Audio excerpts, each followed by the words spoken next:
Hello, everyone. First of all, I just want to thank Reza for putting together an incredible conference. I've been to TED, and I've been to a number of these types of conferences. And Reza, thank you for, first of all, inviting me. And I hope you're all enjoying yourself. There have been some amazing speakers. The other person, Chris Ovitz, are you here? Chris has left. Amir, are you here? Amir, thank you. If you don't know Amir, meet Amir. And if you don't know Chris Ovitz, definitely meet Chris, who is one of the founding team members of VIDI. I want to talk to you today about a couple of things that are impacting my life right now, and talk to you a little bit about sort of the entrepreneurial journey that I've been on. And I sort of look at that journey as a blank canvas that I keep painting and repainting, and all of us are on a journey. And whether you're starting a company now, or whether you're about to start, or you're interested in being an entrepreneur, every single experience that you have is key fabric and thread to whatever you do in your life. It may not be obvious at the time, but it is key. And two things I want to talk to you about today. One is something that's actually impacting my life right now, which is stuff. People, stuff. We've got a lot of stuff. The other thing, which was in the not so quite obvious category, was water. After running my last company, I had the good fortune of being able to serve and do some water projects through an organization that I co-founded, which I'll tell you about in a second. But before I go into the presentation, I want to defer to my warm-up act, someone who has made me laugh, and I'm sure many of you, just to give you a perspective and a context for our relationship to stuff. For my stuff, you know how important that is. That's the whole meaning of life, isn't it? Trying to find a place for your stuff. That's all your house is. Your house is just a place for your stuff. If you didn't have so much goddamn stuff, you wouldn't need a house. You could just walk around all the time. That's all your house is. It's a pile of stuff with a cover on it. You see that when you take off in an airplane and you look down and you see everybody's got a little pile of stuff. Everybody's got their own pile of stuff. And when you leave your stuff, you got to lock it up. Wouldn't want somebody to come by and take some of your stuff. They always take the good stuff. They don't bother with that crap you're saving. Ain't nobody interested in your 4th grade arithmetic papers. They're looking for the good stuff. That's all your house is. It's a place to keep your stuff while you go out and get more stuff. So, you know, George Carlin is very much was a very wise, insightful man. And, you know, the thing that always struck me about that bit is that we are living in a very consumer-oriented society. We are driven by our stuff. We consume our stuff. And we're always looking for the next item, piece of stuff, the things that will possibly bring us joy and happiness, or possibly even, in fact, someone in our friends and our family. But my journey to building what is, Reza has mentioned, a new company called HipSwap. And HipSwap is essentially a curated community marketplace. And what I mean by that is it's not about buying new stuff. We've got lots of stuff. It's about using the stuff to create connection between us. So my journey at the moment starts with stuff. What it moves to is the notion that what if we could use stuff to essentially build community? Everything we buy, everything we do connects each other in somehow. How you dress, the car you drive, the bike whether you ride a bike or you drive a Ferrari, it defines who we are. But instead of only seeing our stuff as things that define ourselves from an external perspective, what if all of that stuff were used as a channel, as a conduit for connecting us to each other in community? We already are at the point in our lives where we are driven by how we consume. But the question is not what we consume, it's how we consume. So it's all about building community, and I'm not going to talk too much about HipSwap, although I'll show you for a moment. Essentially, HipSwap is a community marketplace in your pocket. It's a geolocated website and mobile device that allows you to express your stuff and connect into your community, your hyper-local community. So with HipSwap, builds out to a national marketplace. It is essentially an aggregation of a series of thousands and thousands of local marketplaces, and certainly that's at least the starting vision. All of this journey to get here, for me, started with water. And I literally, after, in 2004, 2005, after running my last company, which is a peer-to-peer software company, I decided that I wanted to connect in a different way. I'd spent a lot of time building a company and building 2 companies back to back. And I wanted to go to a place that made me uncomfortable, a place that, in fact, enabled me to shift away from my stuff, a place that enabled me to shift away from the things that were truly familiar to me. So I went searching for water, and I had come upon a friend who said, you know, over 1 billion people don't have access to clean water on a daily basis, and over 2.5 billion people, in fact, don't have access to clean sanitation, which is responsible for millions and millions and millions of diarrheal diseases, so on and so forth. And we've now seen that water issue rise up in a big way in the media and certainly in our lives. So I went searching for water, and with a friend of mine who was also an entrepreneur, also looking for the same type of connection, we co-founded something called Global Water Trust. And Global Water Trust mission, despite its sort of large name, was essentially to put together partnerships, new technologies, and people to go into the developing world and bring clean, safe water to school children and communities. We went to Kenya, and we met the Kenyan people, and we dug wells in places that hadn't had a well ever. And we went to Bangladesh. That's me in a former life with hair. And we communed with those people, and water was, in fact, the stuff of our community at this point. And we went into Nepal with kids who spontaneously knew that we were there bringing them water, and they spontaneously figured out on their own, don't even speak English, somehow resourcefully, entrepreneurially figured out how to translate the Nepali word for water into the English word for water to take this picture. We went to Haiti after the earthquake, and we, in fact, did some water projects there at some orphanages. And all of this was very enlightening, and it was great. And what I discovered, though, along the way was also something that I didn't quite expect. You know, there are these societies without stuff. We take all of this for granted. The pitcher of water sits on our tables in front of us. We drove our cars here. We probably went into our closet and decided on a number of shirts or pants, depending on, you know, how fashion conscious you are. But the point is that we have these choices, and of course we know that there are many societies that don't have these choices. But the one thing that I took from the experience was that marketplaces have existed since the beginning of time in civilizations, from Sumerian times to the Grand Bazaar in Istanbul, which I had the good fortune of visiting about 10 years ago.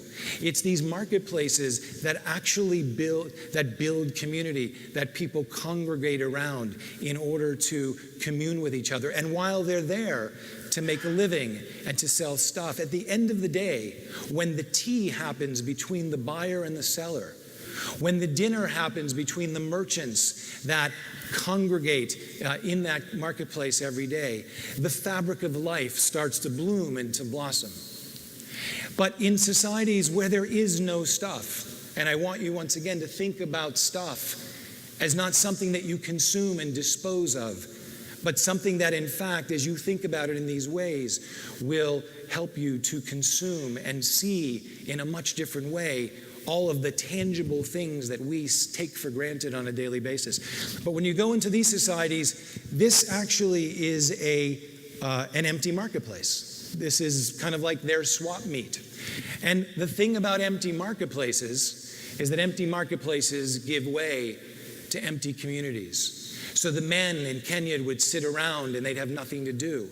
But the moment that that community, that marketplace starts to fill up with things that connect each other, and today, my stuff might be useful for you tomorrow. And we've consumed as much stuff as we will ever possibly need, ever want, or ever imagine for thousands and thousands of lifetimes. If we lived to the age of Methuselah and we were thousands of years old, in fact, we have too much stuff. But what can we do with that stuff right now, given our consumer-driven society, to connect people, to create community? What I also discovered was that people collaboratively consume stuff, primarily in poorer societies. In our society, we don't collaboratively consume anything. We walk into a Gap, we walk into a Starbucks, we line up, we take it off the rack. We have very little interaction with the person that's selling it to us. There's very little emotional connection to the people that are selling us that stuff. In fact, they have no emotional connection to the stuff either. But if you think of stuff and the things that we consume as merely, once again, conduits or channels through which we can connect to people, it starts to unveil this notion that maybe there is a way to transform society, life, communities in ways that, once again, just aren't as obvious as we thought. Who would have thought that just, talking about stuff could in fact lead us to thinking about community? So the interaction between merchants and buyers and sellers can create community, but it has to happen. It has to happen on the local level. So Amazon was really great at basically breaking down the geographic barriers so that all stuff and all consumptive goods could just freely flow across state lines and around the world in this very frictionless way. And it became a very successful company, and we got very trained in a way of thinking about that stuff to the point that we now go shopping before we go to sleep or after we brush our teeth. And so I just want to walk you through a couple of examples of, you may think that this notion might be a little bit far-fetched, but that's my stuff right there, those pants. And I was rushing out of this small town called Wamba, which is in the bush of Kenya. It's an area called Samburu, and Wamba is a very small town. And we were digging a well there, and I was rushing out. I realized, having been there for about a week and a half or so, that I had to get back to Nairobi very quickly, and it was very difficult to actually get transportation, and there wasn't going to be a lot of room because I had to, in fact, share a ride with probably about 6 or 7 other people. And so I said, well, I know, I've got an idea. I'll offload some of my stuff to these people. And I had a pair of pants here, a pair of khakis, and I thought, I must have 6 pair of khakis sitting in my closet. This is crazy. So I offered to BT this pair of khakis. And if I tell you, and certainly you have to believe me just telling you this, but I was told by the community that this man had never smiled before. They claim, now one thing I did forget to tell you about this man, this is a blind man. Stuff probably doesn't matter too much to him.